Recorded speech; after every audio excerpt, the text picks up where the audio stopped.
Hace tan solo unos días, la prestigiosa revista Science daba una noticia sorprendente. Un equipo internacional de científicos ha logrado crear 5 nuevos cromosomas del hongo de la levadura totalmente sintéticos.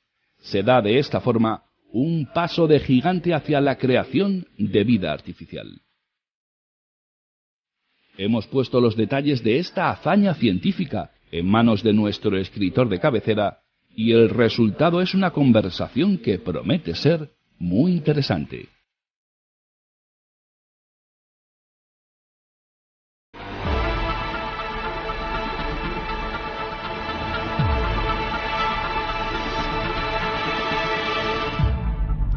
Javier Sierra, buenas noches. Muy buenas noches, Jorge. Oye, esta noticia parece sacada de una novela de ciencia ficción, ¿no? ¿A ti qué te evoca esto? De ciencia ficción y de miedo también, ¿no? También de miedo, porque, sí. Si recuerdas, hay muchas historias, efectivamente, en la literatura universal sobre hombres que quieren emular a Dios o a los dioses y que finalmente acaban condenados al fracaso, ¿no? Claro.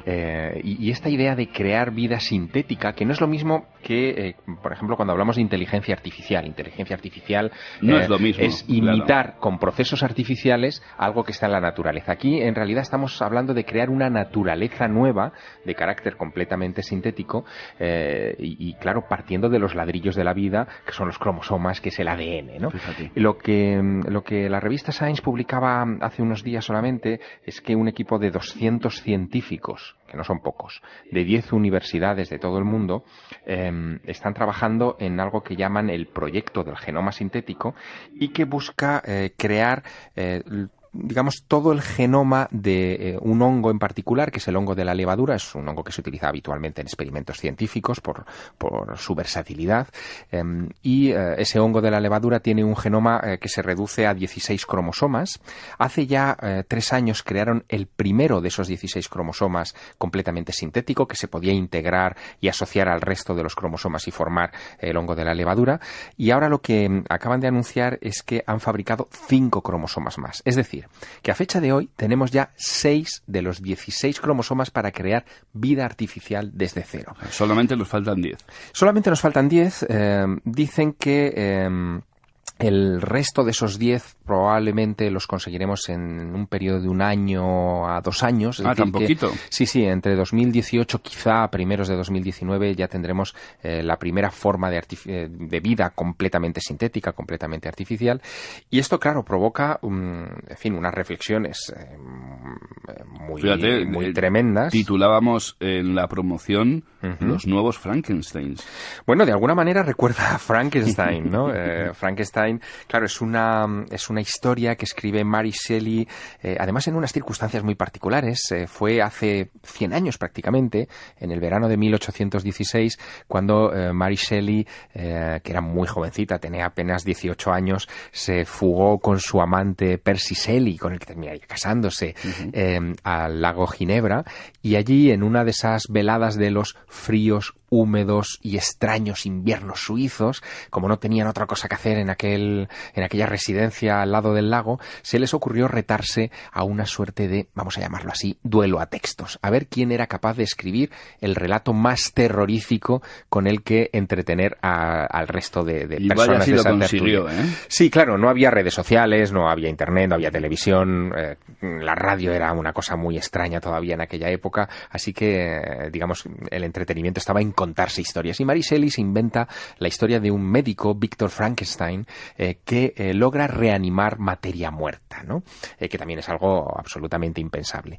Pero se hace porque en aquella época había digamos que mucho correveidile en los ambientes científicos al respecto de que esto iba a poder hacerse. Eso es, y de la electricidad. Mira, por ejemplo, hay 2 nombres clave en esa época, que son Luigi Galvani y Alessandro Volta. Alessandro Volta es famoso porque inventa la primera pila eléctrica, es el que dará el nombre a la unidad de medida, digamos, de la electricidad, los voltios.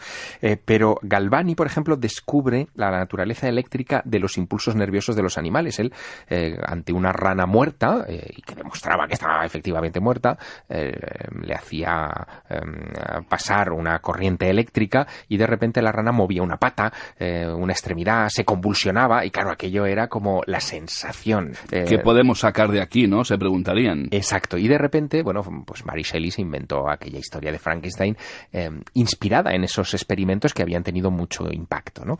Claro, esto que está pasando ahora de la revista Science, de crear unos cromosomas completamente sintéticos, seguramente también iluminarán la mente de unos cuantos escritores en los próximos años porque da mucho juego. De hecho, el primero que dio juego fue hace ya 7 años, el tiempo pasa muy deprisa, fue Craig Venter, que es este famoso bioquímico que ha estado trabajando en el proyecto del genoma humano de manera privada, ¿no?, al margen de las instituciones y que ha generado mucha polémica. Bueno, pues en 2010 Craig Venter anunció que había reproducido el ADN completo de una bacteria, que había hecho un ADN sintético y lo había introducido en una bacteria, la Myoplasma mycoides, y esa bacteria, a raíz de recibir el ADN sintético, había seguido viviendo.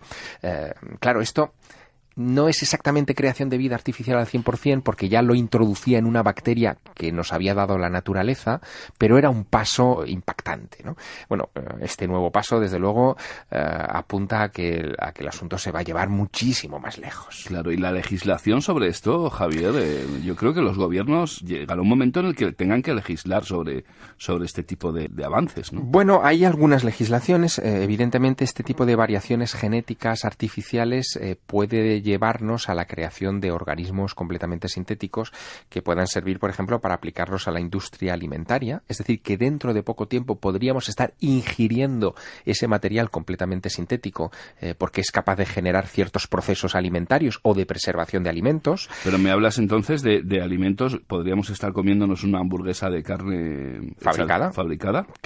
Claro, ese es el futuro de esto. Bebidas completamente sintéticas también. Claro, ahora lo que estamos hablando es de alimentos transgénicos, que es distinto. Es decir, se modifican ciertos genes, por ejemplo, en especies vegetales, para que sean resistentes a plaguicidas o a determinadas condiciones atmosféricas adversas o a, por ejemplo, no sé, circunstancias como fríos extremos o calores extremos. Pero eso está manipulado genéticamente, pero se manipula vida.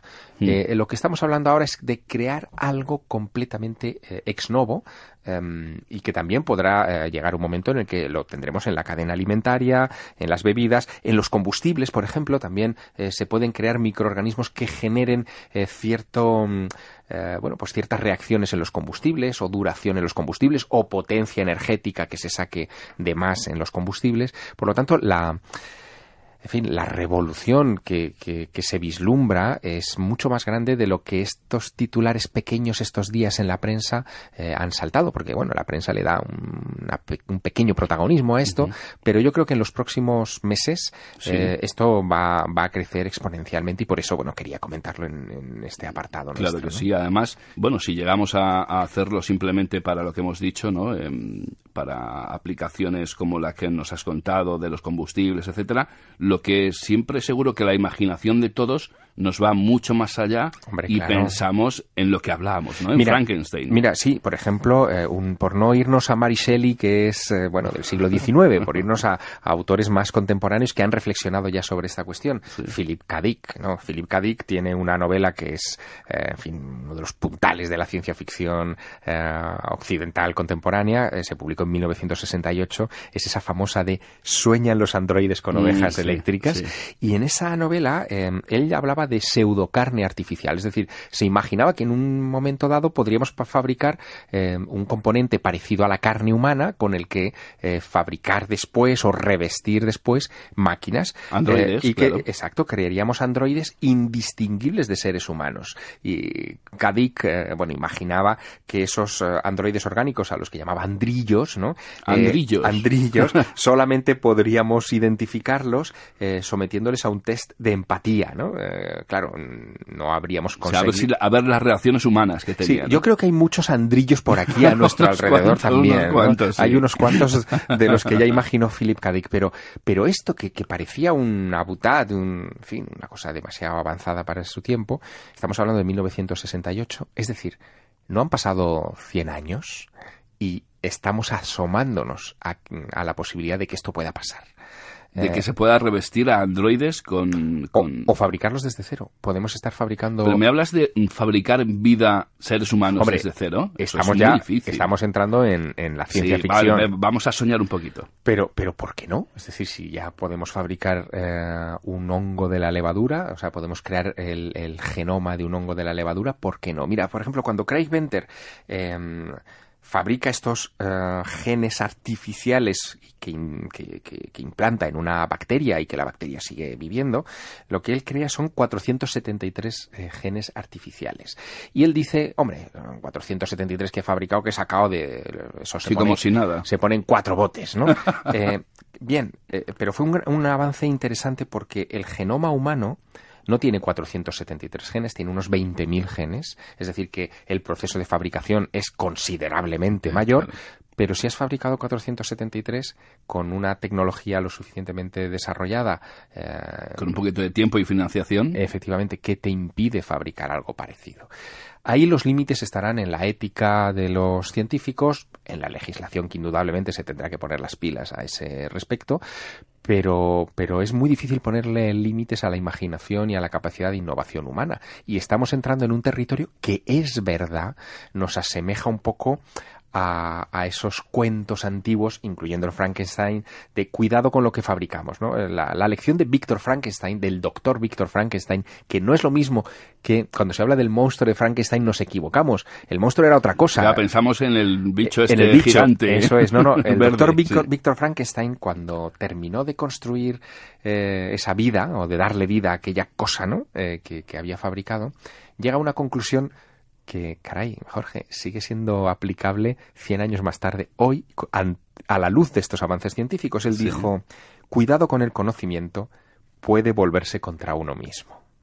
Y eso es algo que han dicho hace poco personas de la talla de Stephen Hawking.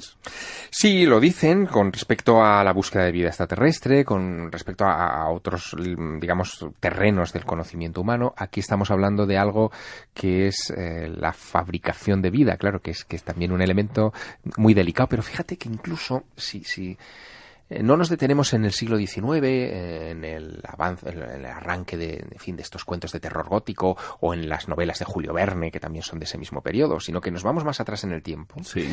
Ya en época, por ejemplo, del Renacimiento, en el siglo XVI, corría una historia que es maravillosa en el gueto judío de Praga, sobre un rabino que se llamaba Judá ben Bezalel, que era capaz de fabricar vida a partir de materia inerte. Decían que este hombre modelaba monstruos de barro, muñecos de barro. ¿Me hablas de un libro, de un cuento, o me hablas de...? Te hablo de un mito que después inspiró novelas, como El Golem, de Gustav Meyrink, pero que estaba en el gueto de Praga. Y allí en ese ambiente se hablaba del rabino que fabricaba muñecos de barro a los que animaba, como si fuera Dios, creando al ser humano del barro también, animaba poniéndoles una palabra en hebreo, escrita en caracteres hebreos, en la frente, era Emet, verdad, significa en hebreo, Emet. Aquella cosa se animaba y empezaba a actuar a las órdenes del rabino, y cuando quería que aquello se detuviese, que dejase de moverse y de actuar, simplemente le borraba la E de la palabra, se quedaba solo Met. Met en hebreo significa muerte, y aquello moría, ¿no? Uy, qué bonito. Sí. Como cuento me parece una preciosidad, ¿eh? Pero refleja algo que ha estado siempre en el inconsciente de los seres humanos, que es la fabricación de vida. El cuento de Pinocho. Claro. ¿Qué es Pinocho sino de repente animar materia inerte, como en este caso pues es un muñeco de madera, para que cobre vida y se convierta en un niño, ¿no? Es la misma historia. Lo que ocurre que, claro, una cosa es imaginarlo desde la perspectiva literaria. Y a la vez que empieza a hacerse realidad este tipo de cosas. Y otra vez cosa es ver 7 artículos seguidos publicados en el último número de la revista Science, apoyados por 200 científicos de medio mundo, diciendo que esto es posible y que se puede fabricar vida desde los ladrillos fundamentales de la vida, que son los genes, ¿no? Y los cromosomas dentro de los genes. Esto es distinto y esto... Estamos jugando a ser dioses ya, ¿eh? Exacto, y esto es pelunda. Estamos jugando a ser dioses en muchos conceptos. Mira, esta misma semana también salía una noticia muy interesante de la NASA, donde decían que bastarían apenas 100 años para calentar el planeta Marte. Sabes que Marte es un planeta muy frío en estos momentos. En fin, en un día marciano de pleno sol puede haber, en fin, temperaturas de menos 200 grados bajo cero, ¿no? Bueno, pues habría que calentar Marte para que la vida apareciese. Nosotros podríamos hacerlo artificialmente, calentar Marte, crear una atmósfera de CO2 alrededor del planeta que mantuviera la temperatura, pero tardaríamos 100.000 años en hacerlo habitable. Después de calentar la atmósfera, podríamos sembrar plantas y convertir Marte en una segunda Tierra. Esto está en los planes científicos. ¿Cómo que está en los planes científicos, Javier? Se llama terraformación. La palabra técnica es terraformación y está en los planes científicos que en los próximos años, décadas, siglos, podamos terraformar ambientes planetarios que hoy no son hostiles, modificando su atmósfera. Claro, pero es que me has hablado de un espacio de tiempo, vamos, gigantesco, como para empezar a pensárselo ya, ¿no? Bueno, lo que dicen es que tardaríamos 100 años en calentar el planeta, 100.000 en que apareciera la vida, con la tecnología que poseemos hoy. Vale. Esa es la coletilla que introduce la NASA. Claro, si seguimos avanzando en nuestro avance a nivel geométrico, que es el avance que nosotros estamos viviendo hoy, esos 100.000 se irán acortando progresivamente y dentro de un tiempo Marte podría convertirse en una especie de jardín del planeta Tierra. Y esto también plantea, muchos interrogantes, muchas reflexiones, no solo de carácter científico, sino de carácter filosófico, y nos sitúa en un momento en el que, es verdad, quizá dentro de unos siglos, por no decir unos miles de años, nos convirtamos en dioses, quizá dentro de unas decenas de miles de años nos convirtamos en los dioses sembradores de vida de otros sistemas solares, y quizá estemos repitiendo algo que, quién sabe, a lo mejor pasó aquí antes. Quién sabe, claro, sí. Luego, la cadena de reflexiones que traen noticias como esta no son baladí, son creo que muy interesantes. Claro, pero es que fíjate, esta noticia de la que nos hablas esta noche ya nos anima a jugar un poquito a ese tipo de cosas y a reflexionar mucho sobre lo que hablabas hace un momentito, ¿no? Aspectos morales, aspectos religiosos incluso, ¿no? Este tipo de cosas puede hacer tambalear muchas cosas, muchas creencias. Bueno, lo que hará será abrir un gran debate. Yo creo que los grandes debates de los próximos años seguramente serán cada vez menos políticos y cada vez más de carácter científico. ¿Sí? Sí, yo espero que sí. De verdad que firmo ya, ¿eh? Sí, pero cuidado, los avances de carácter científico tienen también sus implicaciones, digamos, dramáticas y oscuras. Claro. Tiene que haber alguien que nos legisle, se ponga orden ahí, ¿no? Eso es, no es que de repente demos un salto evolutivo porque cambiemos nuestros discursos, pero yo creo que en los próximos, quizás 100 años, habrá una evolución en ese sentido. Ay, Javier Sierra, de verdad, yo siempre, todas las semanas te digo, impresionante, apasionante el tema que nos has traído, pero es que ya vas superando, hijo. No soy yo el que se supera, es la realidad que nos empuja a la que nos supera. Tienes razón, pero tú nos traes noticias cada vez más interesantes, ¿verdad, Javier? Muchísimas gracias, nos encontramos dentro de 7 días, dentro de un poquito, porque ya tengo ganas de volver a estar contigo. Fíjate. Así será, claro que sí, Jorge. Chao, hasta la semana que viene. Chao.